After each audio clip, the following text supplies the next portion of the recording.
Bayu Anggara. Di sini saya akan menjelaskan sebuah materi yaitu tentang populasi. Yang dimaksud dengan populasi adalah keseluruhan elemen yang akan dijadikan sebuah wilayah generalisasi. Elemen populasi adalah keseluruhan subjek yang akan diukur dan merupakan unit yang akan diteliti. Dalam hal ini, populasi adalah wilayah generalisasi yang terdiri atas objek atau subjek yang mempunyai kuantitas dan karakteristik tertentu yang ditetapkan oleh peneliti untuk dipelajari kemudian ditarik kesimpulannya.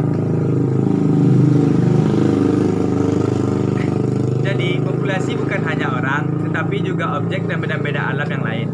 Populasi juga bukan sekedar jumlah yang ada pada objek atau subjek yang dipelajari, tetapi meliputi seluruh karakteristik atau sifat yang dimiliki oleh subjek atau objek lain. Misalnya, seseorang akan melakukan penelitian di perusahaan X, maka perusahaan X ini merupakan populasi. Perusahaan X mempunyai sejumlah orang atau objek dan objek yang mempunyai karakteristik orang-orangnya. Misalnya motivasi kerjanya, disiplin kerjanya, kepemimpinannya, iklim organisasinya, dan lain-lain. Dan juga mempunyai karakteristik objek lain, misalnya kebijakan, prosedur kerja, tata ruang, produk, dan jasa yang dihasilkan, dan lain-lain. Selanjutnya itu tentang sampel. Dalam penelitian kuantitatif, sampel adalah bagian dari jumlah dan karakteristik yang dimiliki oleh populasi tersebut. Bila populasi besar dan peneliti tidak mungkin mempelajari semua yang ada pada populasi, misalnya karena keterbatasan dana, tenaga, dan waktu, maka peneliti dapat menggunakan sampel yang diambil dari populasi itu. Apa yang dipelajari dari sampel itu, kesimpulannya akan dapat diberlakukan untuk populasi. Untuk itu, sampel yang diambil dari populasi harus betul-betul representatif. Bila sampel tidak representatif, maka ibarat 5 orang yang ditutup mata disuruh menyimpulkan karakteristik gajah. Maka didapatkan bahwa orang pertama memegang telinga gajah, maka ia menyimpulkan bahwa gajah itu seperti kipas. Orang kedua disuruh memegang badan gajah, maka ia menyimpulkan gajah itu seperti tembok besar. Dan orang ketiga memegang ekor gajah, maka ia menyimpulkan gajah itu seperti seutas tali. Orang keempat memegang kaki gajah, maka ia menyimpulkan gajah itu seperti sebatang pohon besar. Dan orang yang kelima memegang belalai gajah, maka gajah itu disimpulkan seperti pipa. Begitulah kalau sampel yang dipilih tidak representatif, maka ibarat 5 orang yang ditutup matanya dan disuruh untuk menyimpulkan karakteristik gajah. Mereka tidak mampu memilih sampel yang representatif sehingga membuat kesimpulan yang salah tentang gajah tersebut.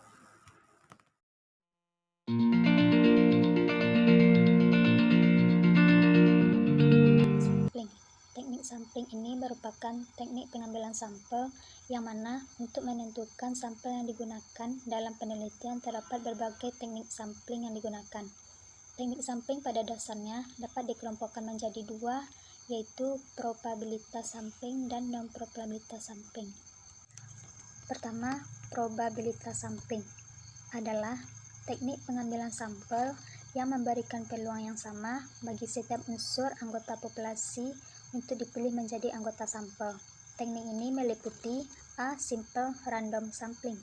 Dikatakan simpel sederhana karena pengambilan anggota sampel dari populasi dilakukan secara acak tanpa memperhatikan strata yang ada dalam populasi ini. Cara demikian dilakukan bila anggota populasi dianggap homogen. B. Proportionate stratified random sampling. Teknik ini digunakan bila populasi mempunyai anggota unsur yang tidak homogeni dan berstrata secara proporsional. Suatu organisasi yang mempunyai pegawai dari latar belakang pendidikan yang berstrata, maka populasi ini berstrata. C. Disproportionate stratified random sampling. Teknik ini digunakan untuk menentukan jumlah sampel bila populasi berstrata tetapi kurang proporsional. Misalnya, pegawai dari unit kerja tertentu mempunyai 3 orang lulusan S3, 4 orang lulusan S2, 90 orang lulusan S1, 800 orang lulusan SMU, 700 orang lulusan SMP, maka 3 orang lulusan S3 dan 4 orang lulusan S2 itu diambil semuanya sebagai sampel, karena dua kelompok ini terlalu kecil bila dibandingkan dengan kelompok S1, SMU, dan SMP. D. Cluster sampling atau area sampling. Teknik ini digunakan untuk menentukan sampel bila objek yang akan diteliti atau sumber data sangat luas. Misalnya, penduduk dari suatu negara, provinsi, atau kabupaten untuk menentukan penduduk mana yang akan dijadikan sumber data. Maka pengambilan sampelnya berdasarkan daerah provinsi yang telah ditetapkan. Kedua, non-probability sampling. Non-probability sampling ini adalah teknik pengambilan sampel yang tidak memberi peluang atau kesempatan sama bagi setiap unsur atau anggota populasi untuk dipilih sebagai sampel. Teknik sampling ini meliputi A. Sampling sistematis. Sampling sistematis ini adalah teknik pengambilan sampel berdasarkan urutan dari anggota populasi yang telah diberi nomor urut. Yang B. Sampel kuota. Sampel kuota adalah teknik untuk menentukan sampel dan populasi yang mempunyai ciri-ciri tertentu sampel jumlah kuota yang diinginkan. D. Sampling purposive. Sampling purposive ini adalah teknik penentuan sampel dengan pertimbangan tertentu. Misalnya, akan melakukan penelitian tentang kualitas makanan, maka sampel sumber datanya adalah orang yang ahli makanan, atau meneliti tentang kondisi politik di suatu daerah, maka sampel sumber datanya adalah orang yang ahli politik, karena sampel ini lebih cocok digunakan untuk peneliti kualitatif atau penelitian-penelitian yang tidak melakukan generalisis. E. Sampling jernih. Sampling jernih ini adalah teknik penentuan sampel bila semua anggota populasi digunakan sebagai sampel. Hal ini sering dilakukan bila jumlah populasi relatif kecil, kurang dari 30 orang, atau penelitian yang ingin membuat generalisasi dengan kesalahan yang sangat kecil. Istilah lain, sampel jenuh adalah sensus di mana semua anggota populasi dijadikan sampel. F. Snowball sampling. Snowball sampling ini adalah teknik penentuan sampel yang mula-mula jumlahnya kecil kemudian membesar, ibarat bola salju yang menggelinding yang lama-lama menjadi besar. Dalam penentuan sampel, pertama-tama dipilih 1 atau 2 orang, tetapi karena 2 orang ini belum lengkap terhadap data yang diberikan, maka penelitian mencari orang lain yang dipandang lebih tahu dan dapat melengkapi data yang diberikan oleh 2 orang sebelumnya. Begitu seterusnya, sehingga jumlah sampel semakin banyak. G. Sensus atau sampling total adalah teknik pengambilan sampel di mana seluruh anggota populasi dijadikan sampel semua. Penelitian yang dilakukan populasi di bawah 100 sebaiknya dilakukan dengan sensus, sehingga seluruh anggota populasi tersebut dijadikan sampel semua sebagai subjek yang dipelajari atau sebagai responden pemberi informasi.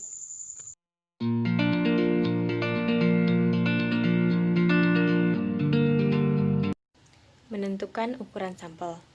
Jumlah anggota sampel sering dinyatakan dengan ukuran sampel. Jumlah sampel yang diharapkan 100% mewakili populasi adalah sama dengan jumlah anggota populasi itu sendiri, sehingga tidak terjadi kesalahan dalam generalisasi.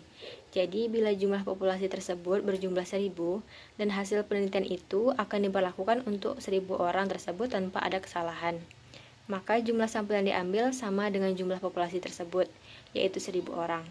Semakin besar jumlah sampel mendekati populasi, maka peluang kesalahan generalisasi itu semakin kecil. Dan sebaliknya, semakin kecil jumlah sampel menjauhi populasi, makin besar kesalahan dalam generalisasi tersebut. Dalam populasi suatu penelitian, ada yang jumlahnya tidak diketahui dan ada jumlahnya itu diketahui.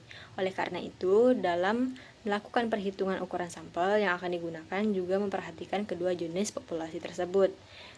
Berikut ini saya jelaskan tentang perhitungan ukuran sampel dari populasi yang tidak diketahui jumlahnya dan dari populasi yang diketahui jumlahnya. Baiklah, perhitungan yang pertama yaitu untuk populasi yang tidak diketahui jumlahnya. Bila suatu populasi itu tidak diketahui jumlahnya secara pasti, maka perhitungan tersebut dapat menggunakan rumus Cochrane, yang mana N sama dengan Z kuadrat dikali P dikali Q per E kuadrat, yang mana N itu jumlah sampel yang diperlukan, Z harga jumlah kurva normal untuk simpangan 5% dengan nilai 1,96, yang P peluang benar 50% atau sama dengan 0,5, Q yaitu peluang salah 50% sama dengan 0,5, dan E itu tingkat kesalahan sampel atau sampling error yaitu biasanya bernilai 5%. Yang kedua, untuk populasi yang jumlahnya telah diketahui.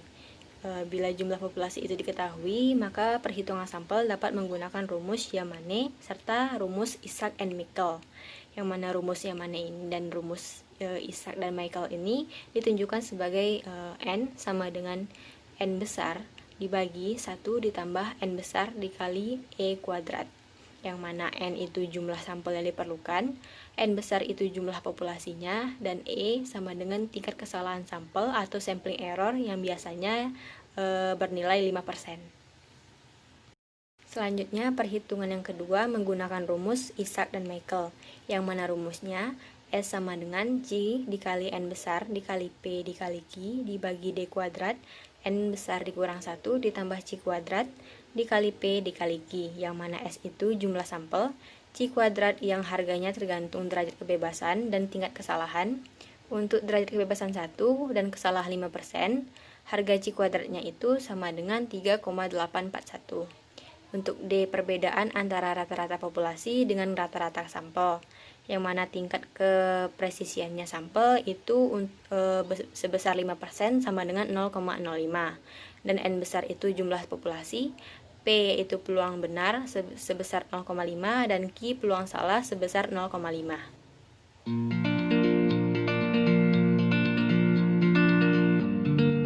Baiklah, untuk pembahasan lebih lanjut mengenai kedua rumus tersebut bisa dilihat dalam makalah yang telah kami bagikan di deskripsi video ini ataupun makalah di grup WA mata kuliah metode penelitian.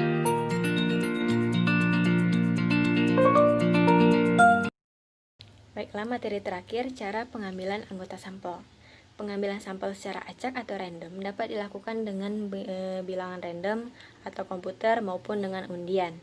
Bila pengambilan dilakukan secara undian, maka setiap anggota populasi diberi nomor terlebih dahulu, sesuai dengan jumlah anggota populasi tersebut. Karena teknik pengambilan sampel adalah random, maka setiap anggota populasi mempunyai peluang yang sama untuk dipilih menjadi anggota sampel. Untuk contoh, misalnya peluang setiap anggota populasi itu 1 berbanding 1000.